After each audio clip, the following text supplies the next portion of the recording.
ahead, Stephen A. I need your thoughts on this. Where does this put the Clippers in the landscape of the association? Well, as far as I'm concerned, right where they are right now, and the reality is that it doesn't make much of a difference. If we're looking at it and we're being analytical about it and we're being real about it, the reality is, Shannon, Legs, we don't know what kind of effect, dare I say detrimental effect, Harden's arrival will have on Russell Westbrook. That's really the only concern. I don't know if anybody's noticed. Russell Westbrook's been playing his tail off since he's become a Clipper. Since he's been a Clipper. He's been a welcomed addition to the Los Angeles Clippers. There's no question about it. What happened with him in the Los Angeles Lakers is completely polar opposite to what he's meant to the Clippers organization. True. You know that Paul George has been injury prone. We don't even have to get into Kawhi Leonard and how unreliable he is due to his health. Not his game. We know how elite he is, but due to his health, we know how unreliable he is. The bottom line is that Russell Westbrook has been a steady influence. He's been a reliable component to their success or lack thereof. He performed in the playoffs, Shannon, when Kawhi Leonard went down and Paul George obviously wasn't available. So I look at it from the standpoint that Harden being with him after what happened with them in Houston leaves everything up to grab. But in terms of the Clippers' overall success, nothing matters unless Kawhi Leonard and Paul George are healthy. Nothing matters. When those brothers are on the floor, they win basketball games. They could beat anybody. Right. When they are off the floor, it's a problem. It's that simple. You prefaced a lot about when they're on the floor. That's right. When they're off the floor. And they've spent more time off the floor than on the floor. My question is, what version of James Harden are we going to get? Because this is the very first time in a very, very, very long time that he's third option. No question about it. It's Kawhi, Paul George, and now what impact, as you said, what is he going to have on Russ? Because they need the pass-first James Harden. Remember, you said and reported that when he went to Houston, he wanted to go back to what he was when he was in Houston. Correct. Which was a score-first point guard. The last thing that they need in L.A. is a score-first player because they have PG and they have Kawhi. But you look at what they gave up. Defense, Robert Covington, Nicholas Batum. Defense, Marcus Morris, Sr. Defense. So who's going to play defense? James Harden doesn't really play defense. Kawhi can't play defense like he once could because of the injuries. Paul George. So I look at it the same way you do. They do get P.J. Tucker, who's a little longer in the tooth, doesn't quite play defense like he once did. Still tough, though. He's still tough. But, Legs, when I look at this, I don't look at them and say, okay, now they're better than the Nuggets. Now they're better than – I don't look at them in the Phoenix Suns. When I look at this trade, it was addition by subtraction for the Sixers. Yeah. They had to get him up out. They had to. They had no choice. But I don't think they're exponentially better. I don't think they're marginally better with James Harden than they were before. Yeah, look, I'm going to echo a lot of what you both are saying because here's what it comes down to. Stephen A., I thought you summed this up pretty well. Bottom line is this. If you believe in your heart that Kawhi Leonard is going to stay healthy and be available for potentially a 2-month playoff run. If you believe that, and look, that could be a leap of faith at this point based on what he has been through physically. But if you believe it, they already were a contender. They already had what they needed with Paul George, Westbrook, Zubac, Terrence Mann, all these role players they just gave up who are guys that had length, could defend, and spot up and shoot the three. So you already had it. To me, the only reason I didn't put the Clippers on that short list of teams that could win it all going into the season, because I think that is suspending reality to think that Kawhi Leonard is going to be there at the end. I just think, based on recent history, it's really a lot to assume. So that's a team you've got to wait and see March, April, but they already had enough. So now you add James Harden to the mix. Doesn't move the needle for me one bit with regard to the Clippers because, as you both said, Westbrook looks super comfortable, and he does bring a lot to your team in terms of his energy and toughness and competitiveness. He's got all those things, and he doesn't have to be the primary decision maker on this team with Leonard and Paul George getting majority of those touches. So how is this going to affect the way he's been playing? Does that now become something that now Russell Westbrook is trying to do too much when he's on the court because the opportunities aren't quite the same playing next to James Harden? To me, this doesn't really change how I view their team because the other thing you've got to remember about Harden, you're not going to expect great performances out of him in the postseason when you have to have them. Now, maybe he won't need to be great if you got those three guys all healthy.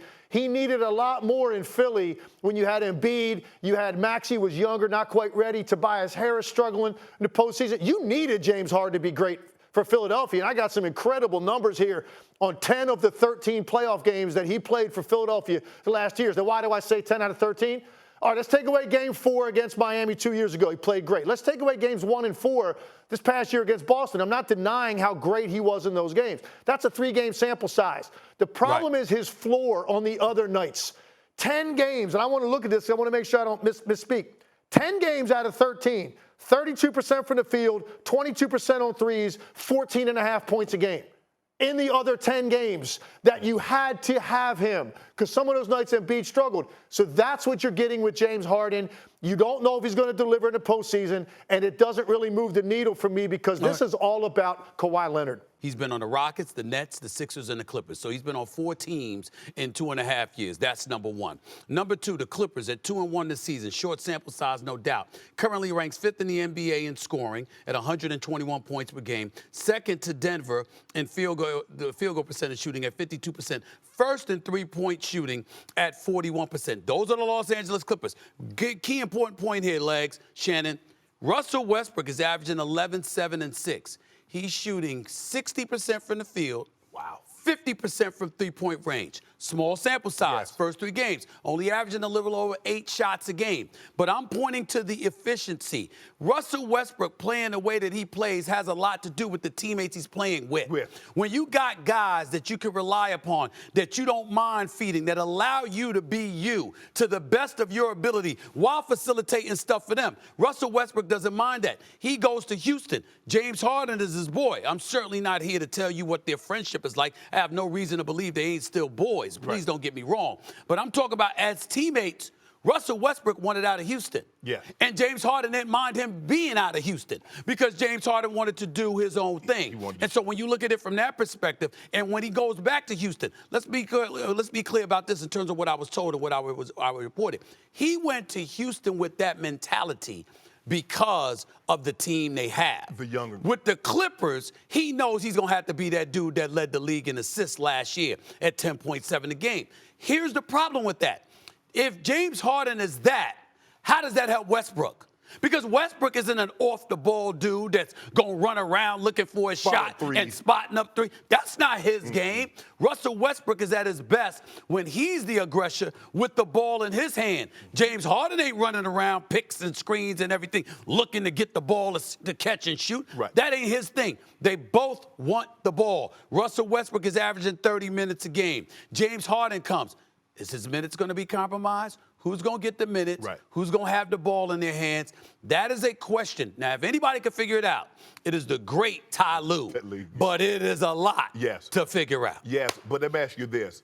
James Harden going to want – I mean, you don't make this trade without saying, well, assuring James Harden you're going to pay him at some point, right? You know, not necessarily so, because he's in the last year of his deal. He's in the last year. He can approach free agency, and if you're the Clippers, you're going forward, and if it don't work out, you can get the hell out of there. Well, you done gave up all that to get You don't mind. Or what? Covington, Nicholas Batum? You want some cookies? I got chocolate chip and milk, too. I mean, what the hell? I mean, I'm not disrespecting them. They both can play, and they can make contributions, even though you can't bring up Nicholas Batum to Michael Jordan. Don't even bring his name up. You can't even bring him up to Michael Jordan. You feel like he got robbed. But the point is, outside of that, they can make a contribution, sure, but you don't worry about giving them up if you're trying to go for it. Considering how well Russ had been playing this season, how well he closed the season last year, and it seemed like they had found a nice mesh between PG, Kawhi, and Russ. It's an awful lot to bring James Harden in there because somebody is going to have to sacrifice even more than they were already sacrificing. And Russ is going to be like, well, damn, how much more do I need to sacrifice? That's true. That's true, Legs. You know what's amazing? What's amazing about these situations, and we see now this has been recent history. Guys get frustrated, they want out, they're disgruntled, they force their way out, they end up exactly where they want to be. It's really kind of amazing the way it happens. And for James Harden, what this means for him more than anything else, I know he wanted to get away from Daryl Morey. He made that pretty clear. But this is about now going to a situation, and what does it say about a guy? Like, I want to do less. I want to have to do less to have a chance to win. And that's what James Harden is going to do here because there's a lot of nights, James Harden, if all 4 of those guys are playing, there's going to be a lot of nights James Harden can get 8 points and we're not going to care because of what those other guys are going to do. That's wasn't the case in Philadelphia. And the pressure in that market, in Philly, all of that, it affected him. He's going to go into a situation now that is going to be a lot more comfortable for James Harden. I think it was worth it for the Clippers to do this because, like, to your point, Stephen A., you're talking about really giving up 3 guys in their mid-30s who are all had very good NBA careers. They all are guys that can defend. They've got length. They've got size. They can spot up and shoot the basketball. Fit much better with what Philadelphia needs to go around Embiid and Maxey. For the Clippers, they're probably looking at those guys saying, what is the return on these guys right now? Marcus Morris is hurt right now. Batum is averaging like less than 2 points a game. He's not really a major factor for them minutes-wise. So they're probably looking at it like, this gives us a better chance as an insurance policy in the regular season, especially if Kawhi Leonard misses an extended period of time. We have now replaced him with a guy who can, on given nights, be elite offensively. And I think that's what the Clippers were looking at and hoping that Kawhi Leonard is there when you have to have him April 15th to June 15th.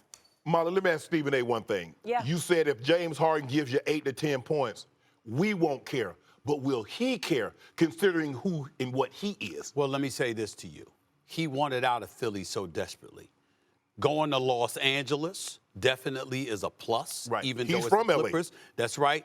I would tell you it would have been better for him to be a Laker as opposed to replace D'Angelo Russell than it would have been for him to be a Clipper. But if Kawhi or Paul George gets hurt, the Clippers have acquired a security blanket. In a roundabout way, Legs and Shannon, you know what's strange about this? All of them being healthy creates more problems. One of them being hurt actually makes it easier. Right. That's the crazy part about it. Yeah. After D-Lo last night, I don't know if I want to let D-Lo go after what I saw last night. After what I saw last night. After one night. I mean, haven't you had some great one night? Haven't you had some great one night? Well, I have a great many nights. Okay, I okay. get what you said. We're looking for D'Angelo to have a great one night, you know, but that's neither here nor there. Stephen L.A. Smith, take it down a notch.